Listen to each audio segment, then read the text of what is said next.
Hey friends, what's up? How's you all? Friends, the topic of today's video, which we are going to cover in this video, is The Fairy Queen, an epic poem by Edmund Spenser. Yes, friends, in this video, we will discuss the summary, plot, character, and structure of this poem, Fairy Queen. Earlier, I have uploaded the first part of this video in which we had discussed the important facts related to the fairy queen. You will get the link of that video in the description box. Check out there. And also, friends, if you're visiting first time on this channel, please subscribe this channel for the best content of English literature here on English Zone. And also join me on Telegram and WhatsApp. Number is 7838343836. So friends, without any delay, let's move on to the topic, The Fairy Queen by Edmund Spenser. We will discuss the brief introduction of the poem, The Fairy Queen. And here we start. The Fairy Queen is an epic poem by Edmund Spenser. Next, we have book first to third were first published in 1590.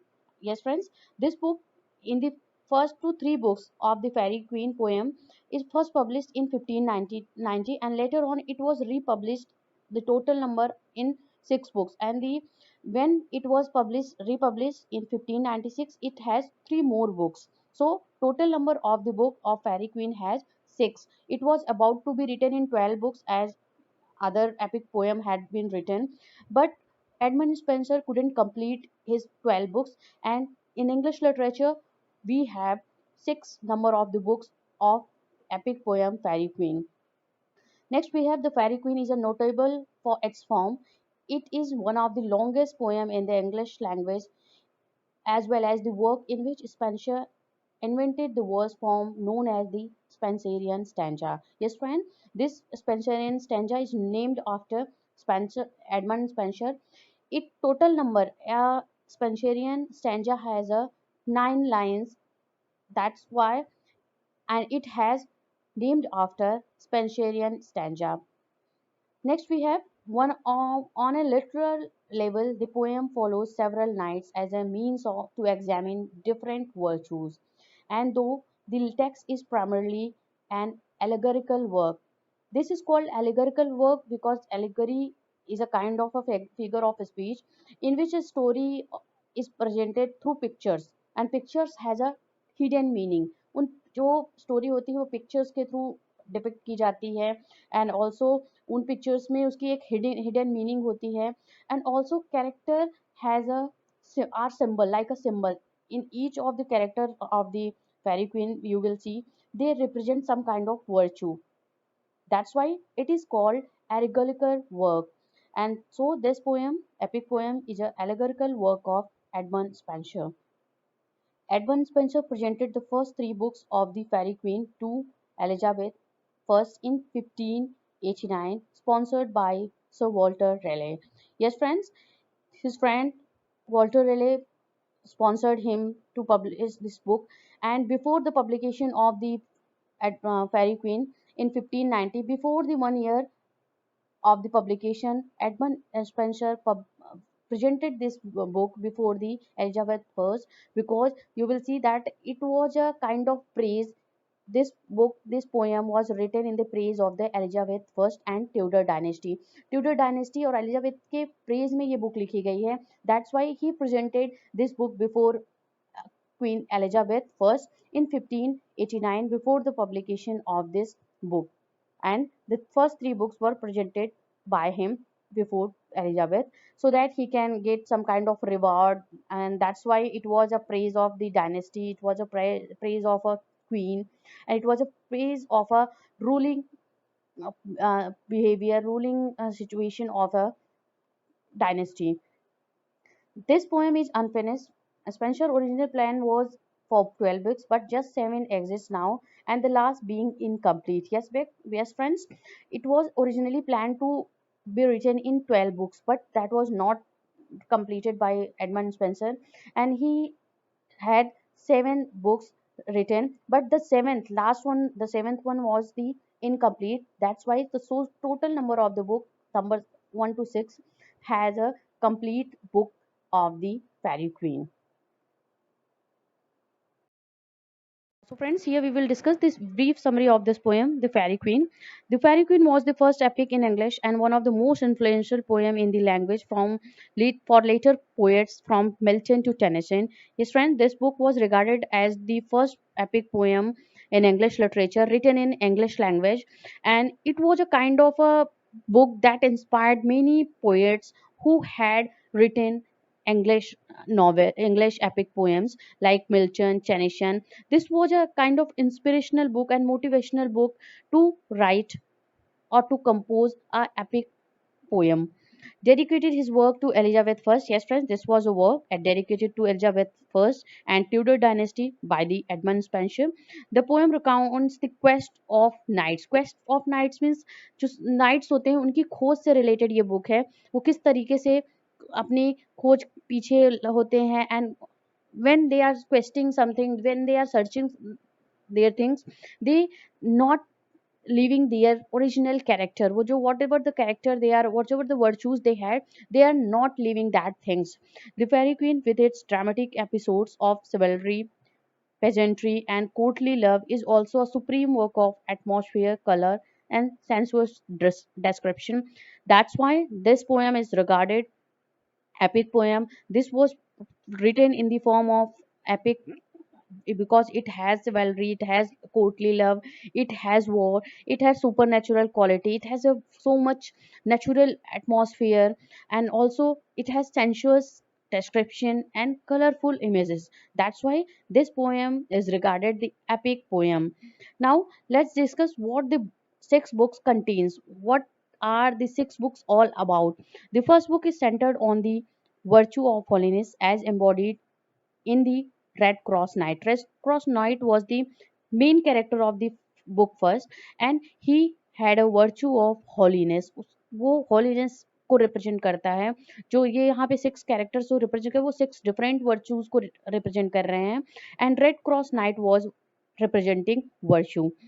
Next book we have the book second is centered on the virtue of temperance as embodied in Sir Gawain. Sir Gawain is representing virtue of temperance. Next, we have the book third is centered on the virtue of chastity as embodied in Britomart, a lady knight. Britomart was a lady knight and she was representing the virtue chastity. Book fourth, we have the legend of Campbell and Telamond or of friendship. Campbell's companion in book fourth is actually named Telamond, and this book is about the friendship. Number fifth book is centered on the virtue of justice as embodied in Sir Artegal. Number six we have the center on the virtue of courtesy as embodied in Sir Calidore. Number fifth we have the virtue of justice represented by Sir Artegal, and number six we have the virtue of courtesy. So we have the six virtues: holiness, temperance, chastity, friendship, justice, and courtesy. These are the six virtues, and all the six virtues were represented by the different character in the six books. The first book is related to the other virtues, second is other, and third is another. So moving on, next first to six are the representation or of a virtue represented by their lead character or main character. Let's discuss the major character of this poem, Fairy Queen. The first we have Prince Arthur, the central hero of this poem. He is in madly love with the Fairy Queen and spends his time in pursuit of lure. Sees he is representing magnificence, a perfection of all virtue. The Prince Arthur is the knight of magnificence, and he is the virtue. He is the representing the perfection of all virtue. He had all virtues, whatever described, whatever explained in this poem, Fairy Queen. Next, we have Fairy Queen as Gloriana. Gloriana is the character. Though she never appears in this poem, the Fairy Queen is a focus of poem. Her castle is the ultimate goal or destination of many of the poem's characters.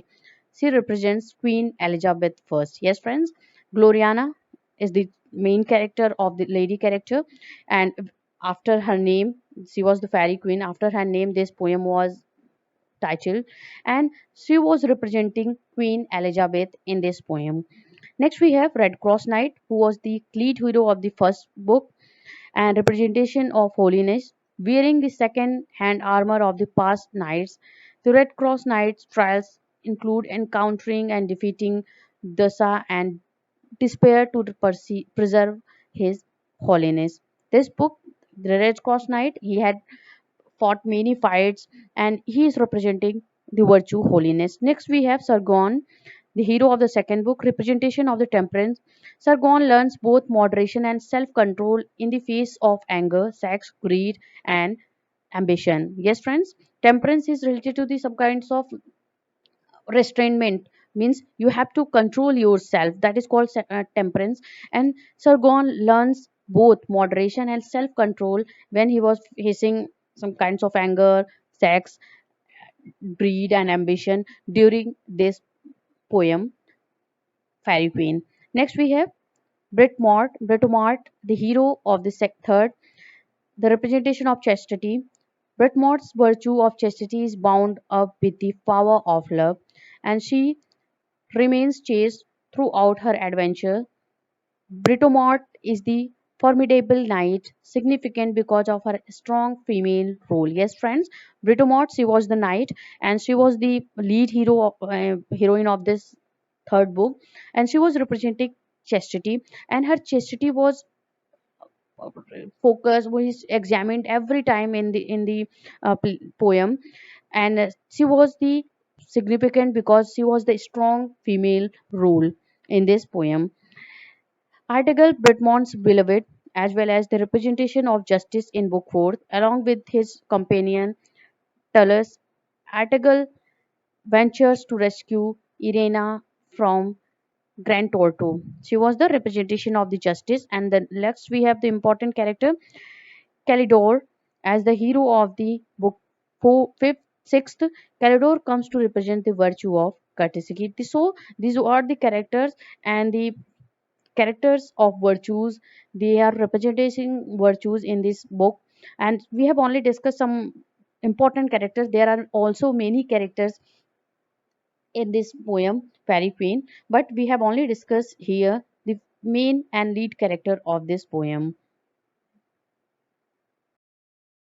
And friends, now let's talk about the plot of this poem. And Fairy Queen is the longest, one of the first longest written English language epic.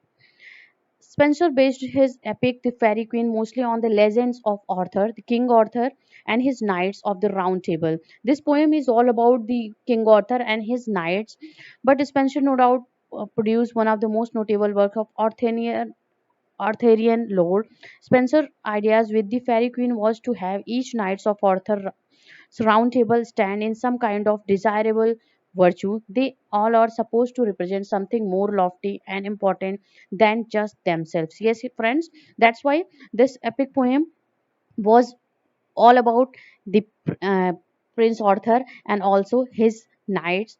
And the knights of the round table, they are more powerful, the more they have the some chivalry quality, and that's why they are supposed to represent something more lofty than their what they are really are.